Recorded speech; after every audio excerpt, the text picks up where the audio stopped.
कहानी की शुरुआत एक बड़े इवेंट से होती है, जहां अमेरिका के राष्ट्रपति स्पीच दे रहे हैं। सब कुछ नॉर्मल है, लेकिन तभी उनकी नजर दूर एक बिल्डिंग पर पड़ती है। कुछ चमक रहा है। वह तुरंत समझ जाते हैं कि एक किलर स्नाइपर 8x स्कोप से उन पर निशाना लगा रहा है।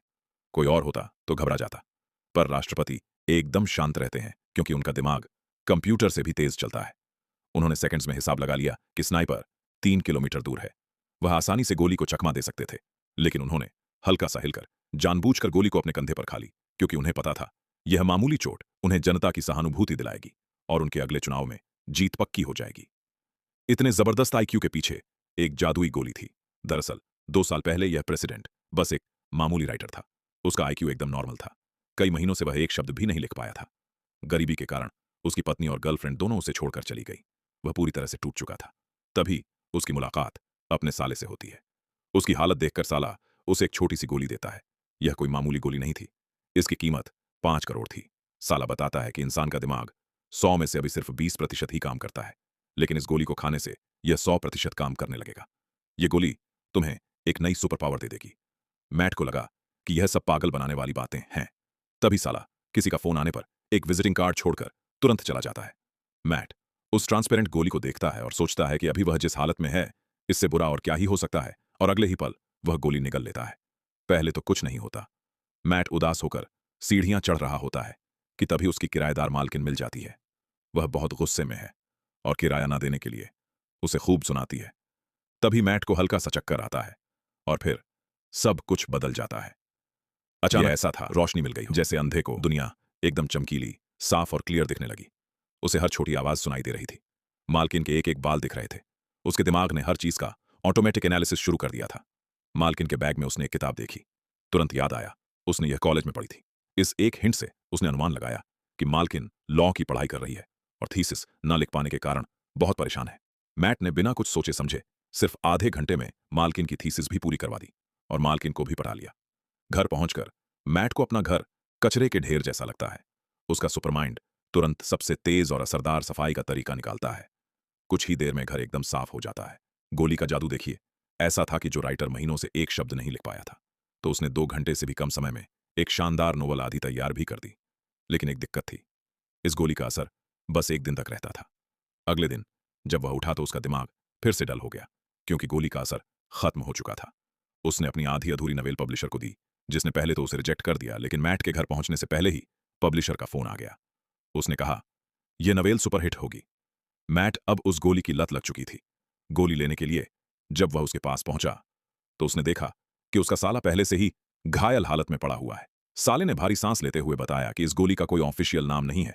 लोग इसे केवल NGT-48 कोड नेम से जानते हैं और यह पूरी तरह गैरकानूनी तरीके से बेची जाती है।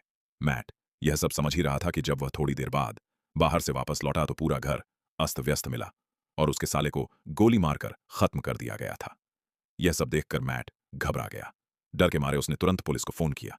पुलिस के आने से पहले उसने कमरे को एक नजर और से देखा तो पता चला कि चारों तरफ दवाइयों की बोतलें बिखरी पड़ी थीं।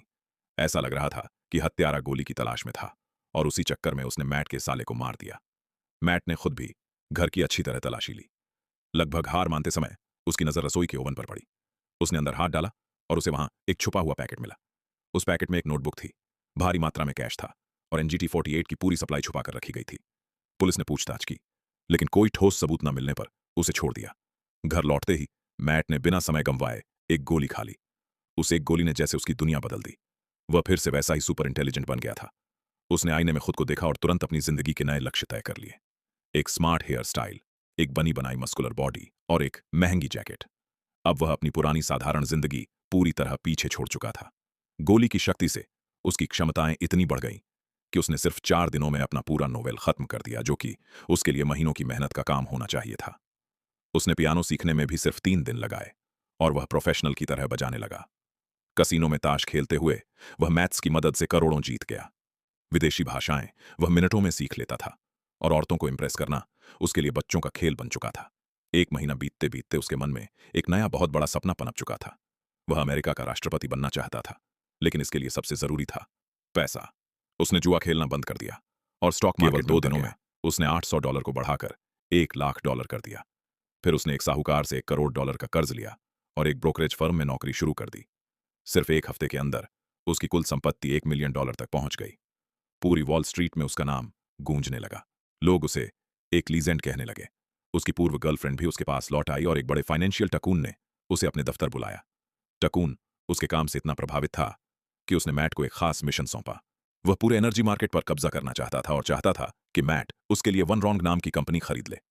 लेकिन टकून को यह नहीं पता था कि मैट इस काम को सिर्फ एक सीढ़ी की तरह देख रहा था। मैट दिमाग में पहले से ही एक बड़ा प्लान बना चुका था। मैट को पहले वॉल स्ट्रीट पर कब्जा, फिर राजनीति में एंट्री और अंत में राष्ट्रपति की कुर्सी चाहिए थी। लेकिन तभी उसकी जिंदगी में एक अजीब प्रॉब्लम आ गई। मैट को पता चला कि वह कई बार बेहोशी की हालत में लंबी दूरी तय कर लेता था। कभी वह खुद को किसी बार में पाता, फिर अगले ही पल किसी आर्ट गैलरी में और फिर किसी मॉडल के घर पर। उसे यह सब करने की याद ही नहीं रहती थी। वह डर गया कि यह सब गोली के साइड इफेक्ट्स तो नहीं। सच का पता लगाने के लिए उसने अपनी पूर्व पत्नी, जो कि उसी साली की बहन भी थी, उससे मुलाकात की। उसने साले की नोटबुक में लिखे सारे क्लाइंट्स को फोन किया, लेकिन जो सच सामने आया वह बेहद डराने वाला था। लिस्ट में लिखे हर इंसान की या तो मौत हो चुकी थी या वे लंबे कोमा में जा चुके थे। मैट घबरा गया। क्या उसका अंजाम भी वही होने वाला था? उसने लिस्ट के आखिरी आदमी को फोन किया और तभी उसे पता चला कि वह आदमी एक किलर है जिसने उसके साले को मारा था और अब वह खुद अभी मैट के पीछे पड़ा है क्योंकि उसे पता है कि भागते भागते मैट अपनी पूर्व पत्नी से मिला। वह पहले से बहुत बूढ़ी और कमजोर लग रही थी। उसने बताया कि उसने भी कुछ समय तक यही गोली ली थी, लेकिन साइड इफेक्ट्स के कारण उसे छोड़ दिया। और जब उसने अचानक गोली लेना बंद किया तो उसके शरीर और दिमाग ने ऐसी प्रतिक्रिया दी कि वह आज लगभग एक बुजुर्ग औरत जैसी लगने लगी है। उसने मैट को चेतावनी दी, इस गोली से कोई बच नहीं सकता। अगर अचानक छोड़ दोगे तो तुम मर जाओगे। इसी बीच वही साहूकार जिसने मैट को पैसे उधार दिए थे अपना पैसा मांगने पहुंचा। तो उसने देखा कि मैट इस गोली को बहुत कीमती समझकर छुपा रहा है। तो वह शक में आ गया और उसने मैट के हाथ से गोली छीनकर खुद ही निगल ली। अब मैट बिना गोली के था। उसे चक्कर आने लगे, शरीर कमजोर होने लगा। उसने अपनी गर्लफ्रेंड को फोन किया और बताया कि उसके अपार्टमेंट में कुछ अतिरिक्त गोलियां छिपी हुई हैं। वही आखिरी उम्मीद, गर्लफ्रेंड को आधा पैकेट मिल भी गया। लेकिन तभी उसी किलर ने उसका पीछा करना शुरू कर दिया। मैट ने फोन पर उसे कहा, गोली खा लो। गर्लफ्रेंड ने जैसे ही गोली ली, उसका दिमाग तेजी से चलने लगा। उसने एक स्केटिंग रिंक में जाकर पूरी प्लानिंग से किलर को चकमा दिया और एक छोटी बच्ची को उठाकर तेजी से घूमते हुए उसकी आइस स्केट को किलर की जानलेवा रफ्तार में इस्तेमाल किया और किलर घायल हो गया। वह किसी तरह भागकर मैट के पास पहुंची और उसे गोलियां दे दी। मैट बच गया, लेकिन यह सब देखकर गर्लफ्रेंड ने उससे रिश्ता तोड़ दिया। उसने कहा, तुम अब वह इंसान नहीं रहे, तुम बस एक शरीर हो जिसे कोई सुपर स्मार्ट आत्मा चला रही है। अब मैट पर दोहरी मुसीबत थी। उसकी गोलियां कम होती जा रही थीं और किलर तथा साहूकार दोनों उसे ढूंढ रहे थे। उसने 2 बॉडीगार्ड रखे और अपनी इंटेलिजेंस का इस्तेमाल करके टकून के लिए एक बड़ी मर्जर डील खत्म की। उसको इसके बदले $40 मिलियन मिले। मैट ने एक हाई सिक्योरिटी अपार्टमेंट खरीदा जिसमें हर ओर निगरानी के सिस्टम लगे थे। 1 साल के भीतर मैट ने पूरी फाइनेंशियल दुनिया को छोड़कर राजनीति में एंट्री ले ली और तुरंत ही एक उभरता हुआ सीनेटर बन गया। एक दिन वहीं टकून उसके पास आया और एक बड़ा राज खोला। उसे अब पता चल चुका था कि NG-48 क्या है। उसने वह कंपनी ही खरीद ली थी जो यह गोली बनाती थी और अब वह मैट को ब्लैकमेल कर रहा था कि अगर वह उसकी बात नहीं मानेगा तो उसे गोली नहीं मिलेगी। लेकिन मैट ने हंसते हुए उससे कहा, आपको शायद पता नहीं, मैं पहले ही एक बायो कंपनी खरीद चुका हूं। मैट ने बताया कि उसने अपनी पूरी संपत्ति इस गोली को बेहतर बनाने में लगा दी है।